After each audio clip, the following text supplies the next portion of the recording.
Masa sekolah adalah masa-masa paling indah. Beragam pengalaman seru kita alami seperjalanannya, termasuk pengalaman seram. Kali ini, Mimin akan membawakan sebuah cerita horor dari akun Twitter @bristory yang berjudul Hantu Gamelan di Sekolah. Buat kalian yang sudah tidak sabar ingin mendengarkan, langsung saja selamat menyimak kalau masih berani.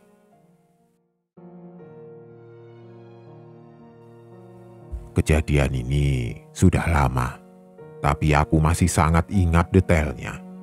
Terjadi ketika masih SD, kejadian seram yang terjadi di gedung sekolah. Seperti yang sudah sering kali aku bilang, kalau aku lahir dan besar di kota Cilegon, Banten, termasuk daerah paling ujung barat Pulau Jawa. Di Cilegon inilah mentalku banyak ditempa dalam segala hal termasuk mistis dan perhantuan. Tumbuh kembang banyak dihiasi dengan peristiwa-peristiwa yang sangat susah untuk masuk di logika. Aneh, terlalu banyak keanehan. Tapi begitu adanya tidak kurang, tidak lebih. Salah satunya peristiwa yang akan aku ceritakan malam ini. Aku sekolah di sekolah dasar yang bisa dibilang salah satu sekolah unggulan di Cilegon. Mungkin bisa juga dibilang sekolah anak pejabat dan petinggi perusahaan. Walaupun keluargaku bukan termasuk keluarga pejabat, biasa saja. SD-ku ini waktu itu masih memiliki lahan yang sangat luas dengan berbagai macam fasilitas, dari fasilitas olahraga sampai kesenian, nyaris semua ada. Kalau fasilitas kesenian, sekolah punya beragam alat musik dari yang modern sampai tradisional. Alat musik tradisional yang kami miliki adalah kulintang, angklung, dan gamelan Jawa. Nah, kisahku kali ini akan membahas tentang alat musik tradisional yang ada di sekolah, yaitu gamelan Jawa itu tadi. Sekolah memiliki bukan hanya satu atau dua alat musik gamelan, tapi set lengkap. Dari gendang kecil dan yang besar, bonang, kenong, gong kecil, sampai yang besar sekali. Semuanya ada. Mohon dikoreksi kalau aku salah menyebutkan nama-namanya. Aku baru tahu kalau sekolah punya alat gamelan itu, kalau tidak salah, ketika sudah kelas 4. Kenapa begitu? Karena sekolahku ini bentuknya bukan satu gedung besar sendiri yang semua kelas-kelasnya jadi satu dalam satu gedung. Tidak begitu. Tapi setiap kelas letaknya terpisah-pisah. Jadi seperti perumahan dalam satu komplek. Paham kan? Nah, mungkin karena posisi ruang kelas 1, 2, dan 3 itu agak jauh dari ruang guru, jadinya aku sangat jarang lewat atau malah masuk ke ruang guru. Lalu, apa hubungannya sama ruang guru? Karena alat musik gamelan ini tempatnya berada di dalam ruangan yang letaknya ada di belakang ruang guru. Jadi kalau mau masuk ke ruang gamelan, harus lewat ruang guru terlebih dahulu. Begitulah. Setelah kelas 4, baru aku sadar kalau ternyata sekolah punya alat musik gamelan. Karena letak ruang kelas 4 itu sudah berada agak jauh dari gerbang sekolah. Kalau mau ke ruang kelas, kami harus lewat depan ruang guru dulu. Itu juga karena ada pentas seni yang menampilkan pertunjukan gamelan dimainkan oleh kakak kelas. Yang akhirnya aku tahu kalau ada alat musik gamelan di sekolah. Sampai akhirnya, seiring berjalannya waktu, aku mengalami kejadian seram terkait dengan alat musik gamelan ini. Aku termasuk anak yang rajin. Kalau dulu sekolah masuk jam 7 lebih 15, aku sudah sampai di sekolah jam setengah 7. Atau sekitar itulah. Intinya, aku adalah seringkali jadi murid pertama yang sampai di sekolah. Beneran. Ya karena sering datang pertama itulah. Jadinya ketika aku datang ke sekolah, sekolah masih kosong. Benar-benar kosong. Hanya sesekali terlihat Pak Pur, penjaga sekolah yang sedang menyapu. Selebihnya belum ada siapa-siapa. Sampai pada suatu hari, ketika masih kelas 4, ada kejadian aneh yang aku alami. Waktu itu, seperti biasa ketika sampai di sekolah, sekolah masih sangat sepi, kosong. Pasti banyak dari kita yang sering merasakan suasana di gedung atau lingkungan sekolah yang kosong, sepinya beda. Sisa-sisa hening dan gelapnya sekolah ketika malam masih terasa. Dengan tas gendong di punggung, lengkap dengan termos air minum, aku berjalan dengan semangat dari gerbang menuju lingkungan ruang kelas. Masih merasakan sejuknya udara pagi. Hamparan embun menempel akrab dengan hijaunya rumput luas lapangan olahraga. Sinar mentari masih berbentuk garis-garis warna cerah menembus celah pepohonan. Perjalanan yang nyaris 1 jam berjalan kaki dari rumah membuat setiap harinya aku akan langsung menuju ruang kelas untuk menaruh tas dan istirahat sebentar. Perjalanan dari gerbang menuju ruang kelas, aku harus melewati banyak ruang kelas terlebih dahulu. Lewat di depannya, dari ruang kelas 1, kelas 2, kelas 3, baru setelah itu aku akan sampai di depan ruang guru. Cukup jauhlah jarak yang harus ditempuh. Dan yaitu tadi, semua kelas yang aku lewati nyaris setiap ketika aku lewat pasti masih dalam keadaan kosong. Sampai akhirnya aku sampai di depan ruang guru. Ruang guru besar memanjang, pintu dan dinding depannya berbahan kaca. Jadi kalau tirainya tidak ditutup, aku bisa melihat ke dalamnya. Waktu itu ruang guru masih dalam keadaan gelap, namun tirainya sudah terbuka. Aku yang berjalan melintas di depannya jadi bisa melirik ke dalam. Langkah kaki masih terus berjalan menuju ruang kelasku, kelas 4A. Sampai akhirnya, di sepi dan kosongnya suasana ada yang menarik perhatian. Tidak melihat, tapi aku mendengar sesuatu. Langkah jadi melambat mendengar suara itu. Suara gamelan. Aku mendengar suara gamelan. Ada yang sedang memainkan alat gamelan. Waktu itu, aku sudah tahu kalau di belakang ruang guru ada ruangan lagi yang isinya adalah semua musik tradisional, termasuk set lengkap alat gamelan. Yang aku dengar bukan lantunan musik gamelan dengan banyak alat yang dimainkan, tapi hanya satu alat yang berbunyi, yaitu bonang. Yang tidak tahu bonang, silahkan googling saja. Bonang itu sekumpulan gong kecil yang diletakkan secara horizontal di dalam bingkai kayu, lebar 1 atau 2 baris. Koreksi kalau aku salah. Bonang ini bunyinya tung tung tung tung, seperti itulah kira-kira. Yang aku dengar waktu itu juga begitu. Tung tung tung. Penasaran, akhirnya aku berhenti tepat di pintu kaca ruang guru. Pintu kaca ini sudah dalam keadaan terbuka. Kenapa terbuka, aku juga tidak tahu. Sementara suara gamelan masih terdengar dengan irama sepinya, aku termenung heran sendirian. Siapa yang pagi-pagi sudah main gamelan sendirian? Pak Purkah? Mungkin. Makanya, saking penasaran, akhirnya aku nekat untuk melangkah masuk ke ruang guru untuk melihat ke dalam ruang di belakangnya, di mana gamelan berada. Beneran, ruang guru masih kosong.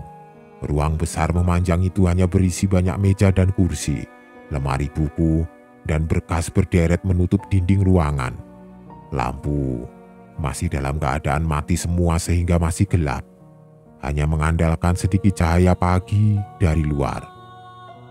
Aku melangkah pelan, lewat sela-sela meja, sementara suara pukulan gamelan masih terdengar satu-satu.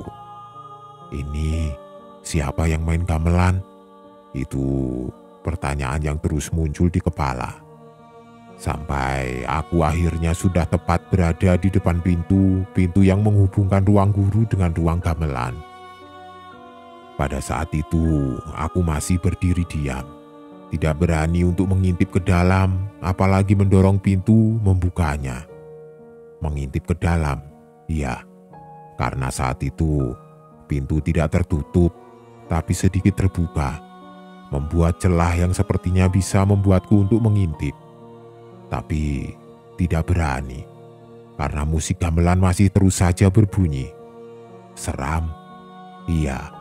Takut, iya. Cukup lama, aku berdiri di depan pintu berpikir dalam cemas, tapi penasaran. Sampai akhirnya ada suara yang sungguh sangat mengagetkanku. "Bri, ngapain di situ sendirian?" Ternyata Pak Pur. Dia sudah berdiri di pintu ruang guru. Ah, ngagetin saja Pak Pur ini. Aku lalu balik badan dan melangkah menuju ke beliau. "Ada bunyi gamelan, Pak.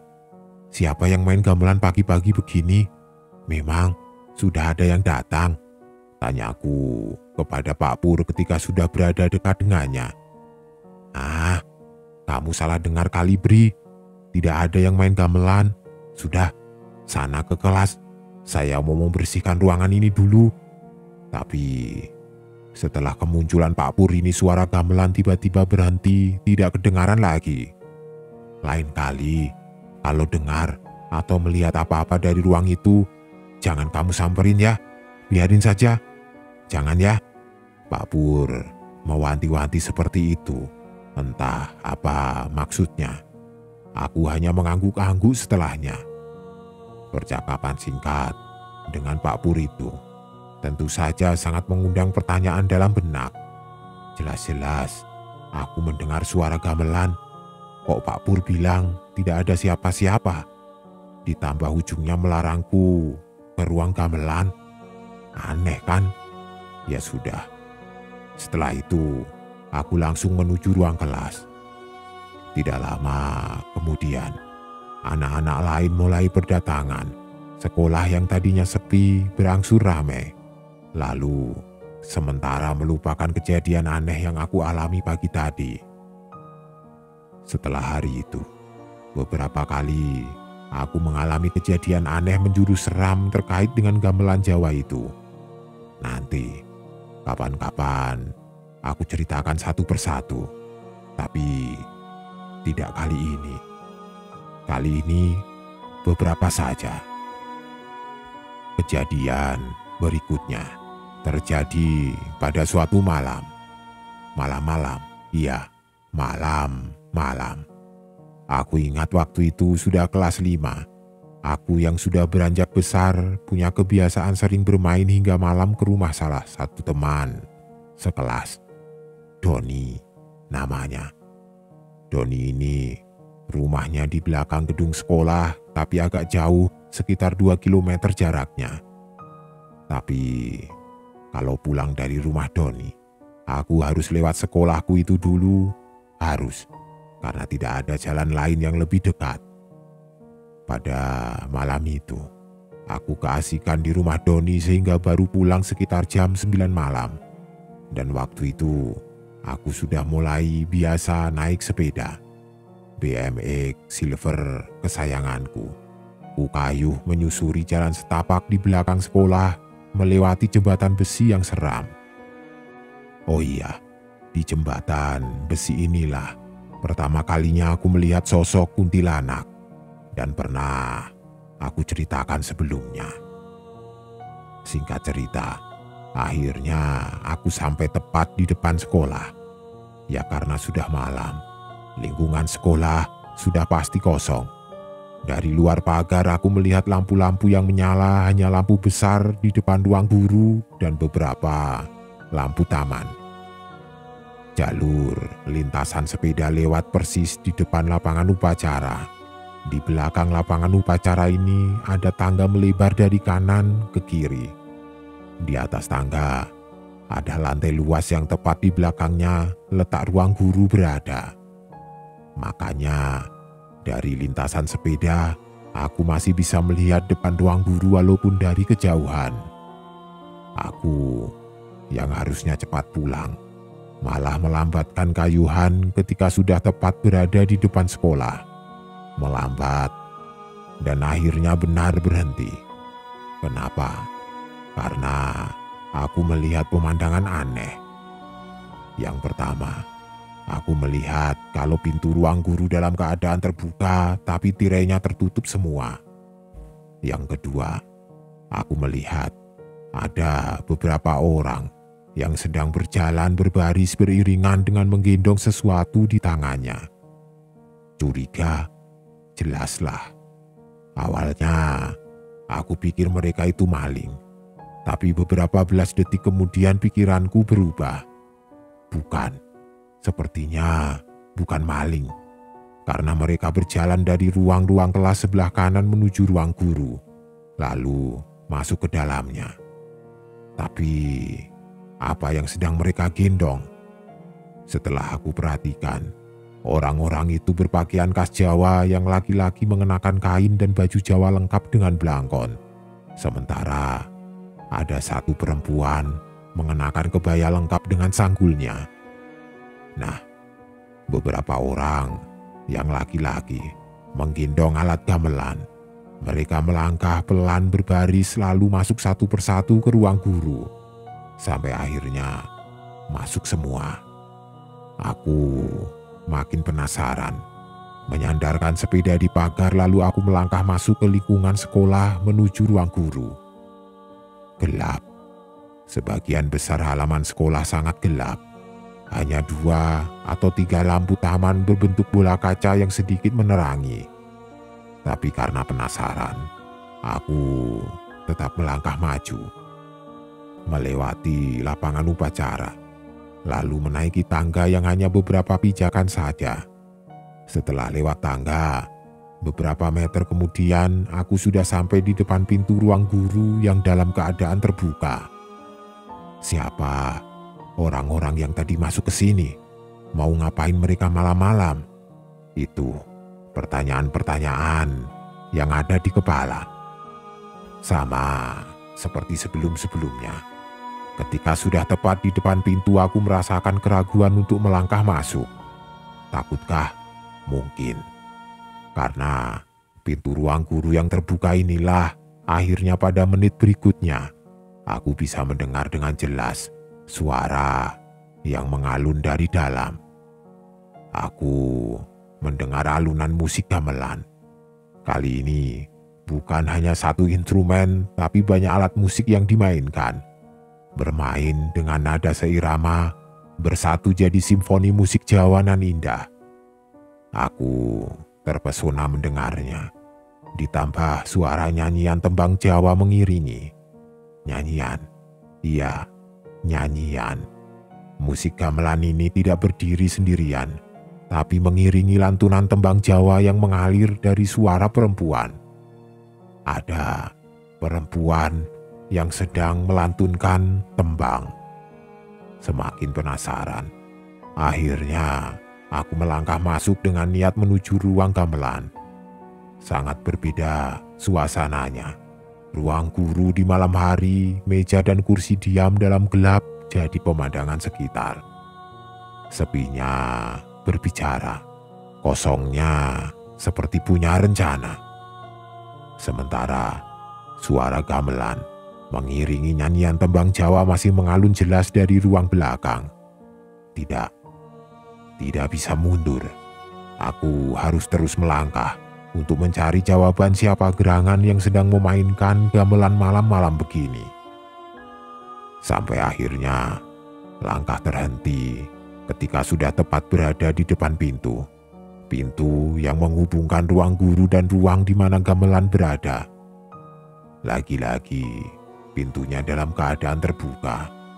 Walaupun tidak lebar, tapi dari celahnya aku dapat melihat kalau ruangan itu tidak gelap sepenuhnya. Tapi ada lampu yang sepertinya menyala walaupun redup. Terus, suara gamelan dan nyanyian masih terus terdengar. Sudah kepalang tanggung, aku harus mendorong pintu agar terbuka lebar sehingga bisa melihat ke dalam dengan jelas. Perlahan, aku mendorong pintu. Lalu celahnya semakin lebar dan lebar. Beberapa belas detik kemudian, pintu terbuka sepenuhnya. Saat inilah aku dapat melihat semuanya. Benar perkiraanku, ruang gamelan tidak sepenuhnya gelap.